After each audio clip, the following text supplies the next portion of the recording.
Vice President, Kony Timoko Meli, evacuated to Germany, reportedly suffering from pancreatic cancer. Dear subscribers, remember, I had already revealed here that Vice President, Kony Timoko Meli, was poisoned by none other than Teni Birahima Ouattara, known as the Vile, the Republic's chief poisoner. Some, either incredulous or manipulated, tried to contradict me. But since then, who has seen or heard the Vice President? No one. Can the number 2 of a regime simply vanish from the public scene without explanation? Absolutely not. This silence speaks louder than all the denials in the world. And now my owls, always watchful, have uncovered the mystery. Kony Timoko Meli is reportedly suffering from pancreatic cancer. Yes, the pancreas. Doesn't that ring a bell? Remember the case of Ahmed Bakayoko. The formidable prime minister, a pillar of the regime, cut down within weeks by the same relentless disease. In less than a quarter, he went from absolute power to eternal silence. And now the vice president follows the same trajectory, struck by the same diagnosis. Coincidence? Certainly not. Kony Timoko Meli, aware of the seriousness of his condition, was quickly evacuated to Germany in search of treatment. Why Germany?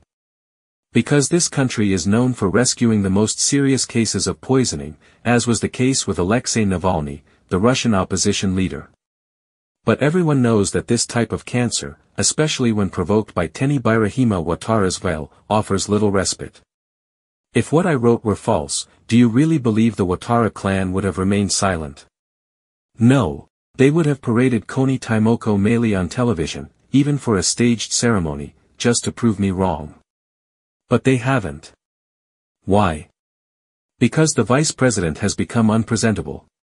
Because he is weakened, sick, invisible. Because the truth I reveal is too damning for the regime.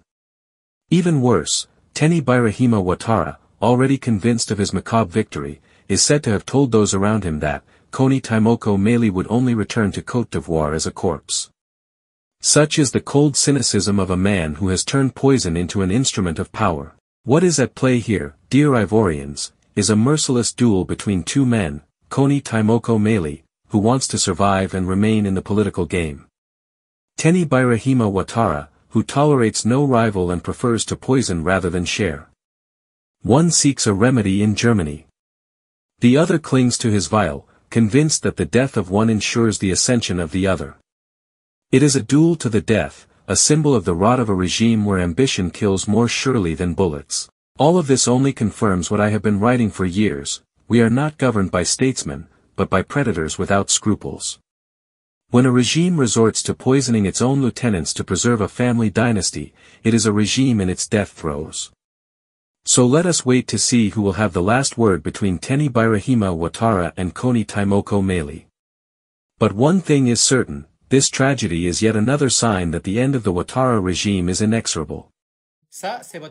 This is your pancreas. It's the organ that regulates your blood sugar levels using insulin and glucagon. Unfortunately, like any organ, cancer can develop in it, and it's one of the most devastating in the field. One of the first clinical signs that should alarm you is what's called the appearance of naked jaundice. Basically, your skin will turn yellow, but also your eyes and sclera. You'll start peeing very dark brown and have very discolored, even white, stools. This is called jaundice syndrome because the cancer will develop in the head of the pancreas and become compressed. Your main biliary tract, bile can no longer flow into the intestine, and that's why your stools will no longer be brown, but white. And instead of flowing into the intestine, the bile will go back up into the liver and pass into the blood, which will then be filtered by the kidneys. That's why your urine will be extremely dark. Unfortunately, this isn't a cancer that can be detected today, even though some teams are trying to develop markers that can be measured in the blood to detect it. It can be diagnosed incidentally during a random examination, or because there are symptoms. To confirm this cancer,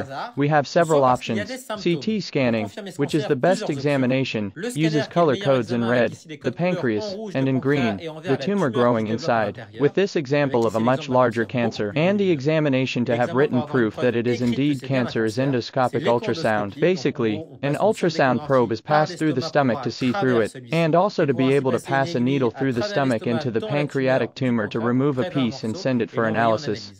Cresciapi does not lie. Find Chris Yapi on his 2 YouTube channels, his Rumble channel, his TikTok, X, Instagram, VK and Threads accounts.